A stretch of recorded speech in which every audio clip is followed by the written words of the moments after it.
Three, four.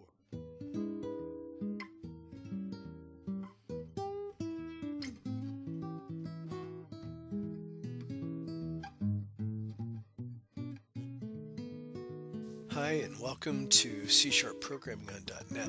My name is Brett Robley. I teach at Cal State University Fullerton, and this class is ISDS 309. I'm going to create a little video lecture tonight on using data in C Sharp. In Chapter 2 of Joyce Farrell's Microsoft Visual C Sharp 2017, she deals with C Sharp data, primitive types. And I've got a little program I put together here to illustrate and demonstrate some of the data types and operations. So let's open up Visual Studio and let's create a new project. Make sure it's Visual C Sharp and a console app.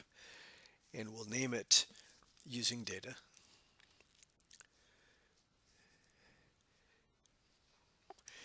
We will remove all the lines except for line 1 using system to bring in the system libraries, and in line 2 I'm going to say using static system.console, which gives me a shorthand way to call methods against the console object.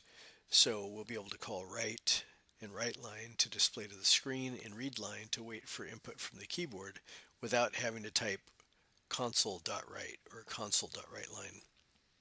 So that's what using static system.console buys us. Now, every application is contained in a class, and there's two kinds of classes. There's an application class, that is one that contains a main method, and then all the other classes, non-application classes, that do not contain a main method. Now, the compounding interest formula is, as you see on your screen, A equals principal times 1 plus the rate divided by the number of compounding periods per year, with that quantity raised to the power of n times t, or the number of compounding periods per year times t, which is the number of years you hold the investment.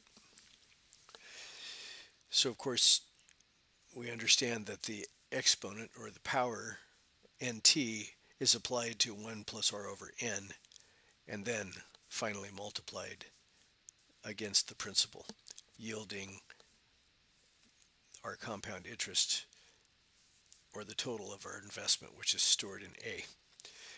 So here at line 12 is an example where we create an identifier called prog name, short for program name, and we declare it to the left there that it's of type string.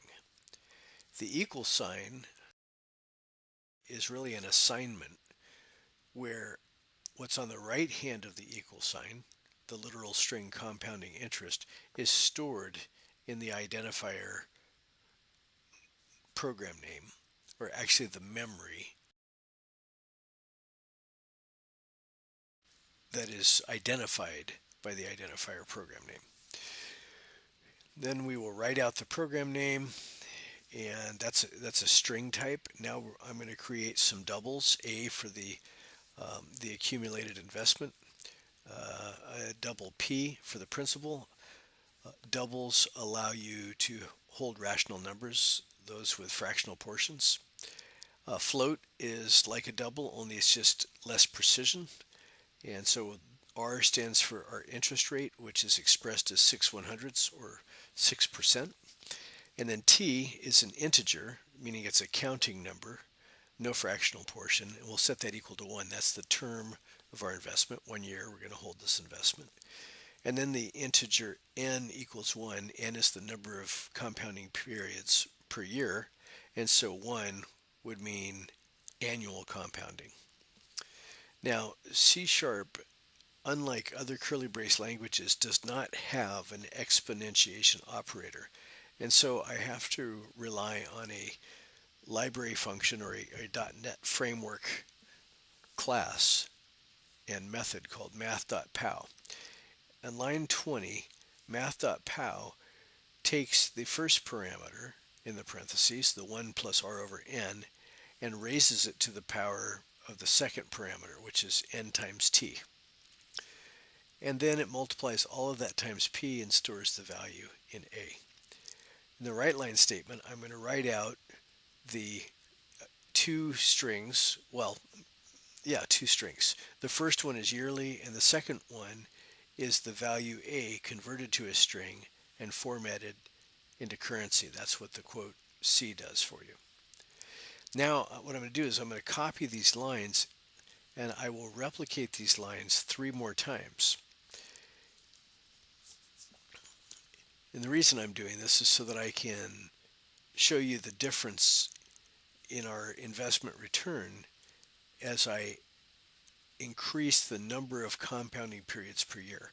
So when I say n is equal to 1, that's annual compounding. When I say n is equal to 4, that's quarterly compounding.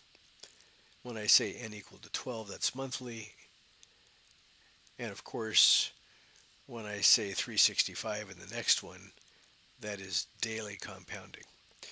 Now, if you calculate interest more frequently, such as every day, then you should get more of a return on your money than if you didn't compound it every day. And I think that the program will show us that once we run it. Okay, I'm going to insert a read line here so that the program will not continue without us being able to actually observe the output. So read line will cause the program to pause, waiting for input from the keyboard. Okay, let's give this a try. See if I have any errors that we need to fix. Okay, no, it looks good. Now notice yearly is the lowest amount, daily is the highest amount. It's not a lot, but it is accurate. And then I went to Excel and I wanted to check my work, and you can see that the values here are the same as what the program generated, plus or minus a penny. And then the formulas behind it look like this. And that concludes this video lecture.